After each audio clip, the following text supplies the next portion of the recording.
Okay, so I've just finished coloring this Digistamp from My Time Made Easy, and I use Photoshop CS4. Now, most of the things I'll be doing, or all of them, will be available in older versions of Photoshop, and I know you can do these things with GIMP.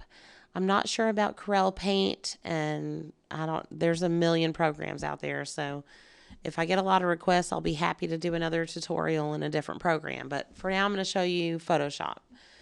So here's what the end product is going to look like. This video is not really showing some of the detail I have. I've also included a picture in my post of the image, so you can see kind of there's a pattern in there. There's some speckles in there that kind of look like it's been colored on paper.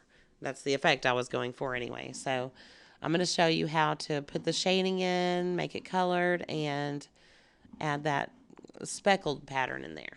So, all right, let's get started. I'm gonna hide the layers where I've colored it previously. And as you can see, here is the layer with the actual Digistamp on it. I just opened the PNG that you get from My Time Made Easy in Photoshop. And this is what you'll see here. So now I'm just going to select the magic wand tool. And I'm going to start with the bunny's head here and select that and all the outline. You can see the outline there, and that ensures the area you've selected. So I'm going to go here to layer, and I'm going to make a new layer. Some people might be tempted to use this paint bucket, which is a good option, but we're going to do shading, and we want to do a shortcut, fast way to do shading. So for this, we're going to use new layer, and we're going to do a fill layer in solid color. And let's get a brown here. I'm going to color the bunny brown. That looks good. And then here, to get the shading, I'm going to right click on the layer and do blending. And I'm going to use inner glow. And I want it coming from the center. And I don't want yellow, I want white. And screen, that's okay. If you change this, it really changes the effect it has. But for what we're doing here, screen is good. And let's spread that out. Really make it look like you've colored it more, and turn the opacity down a little bit. Okay, that looks good. So there's some shading there, and I know the video is not going to show this well, but I'm going to add the pattern too. So I just double clicked on effects there to bring this back up. And these are patterns that come stock with Photoshop. I'm using the artistic surfaces. Just bring that up. It didn't change because I already had it open. But this is the one I used. This is the one I used before. It's watercolor paper. Okay. And we want to change that to a color burn. If you have a darker color, you might want to use linear burn. And I know you can't see that big difference there, but if you play with it, you'll see what I'm talking about. But I'm going to put on color burn. And again, you can change the opacity if you need to, but I like it that way. And so there's the head. The head's colored. So let's do the body. I don't want the body in the same fill layer as the head because the shading needs to be a little bit different because those are smaller parts. So let's select the arms. Oh, I need to do this layer here, and then I can select the arms. And if you hit shift, you can add to that selection.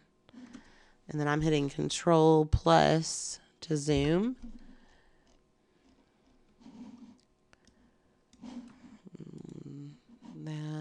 Let's see, the bunny feet. Oh, I hit caps lock by accident there. Are there any small areas? That looks good. Okay. So now we want to make a new layer, and I just hit Control minus to zoom out, Control plus to zoom in. I like using shortcut keys, it's faster. Okay, so now we're going to do a new fill layer again.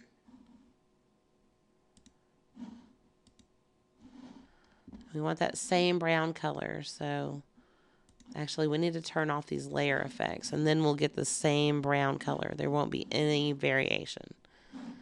Now we've still got that selected. We can do a new fill layer now.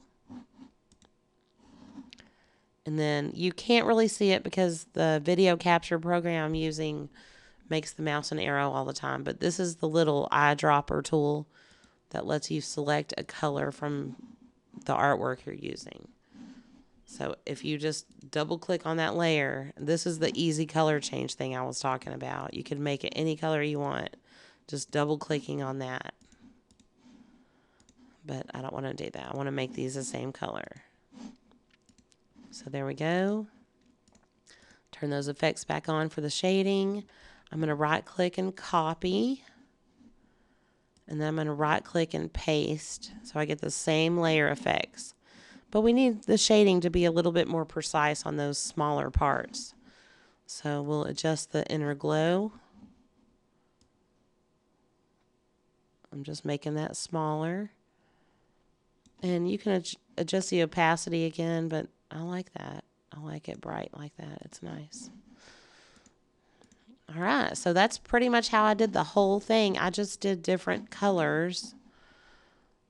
I'll do the carrot wagon. I really liked the way that one turned out. And this one gives me a chance to show you kind of, you need to get in there and select all the small areas, or you'll have some white that you don't like later.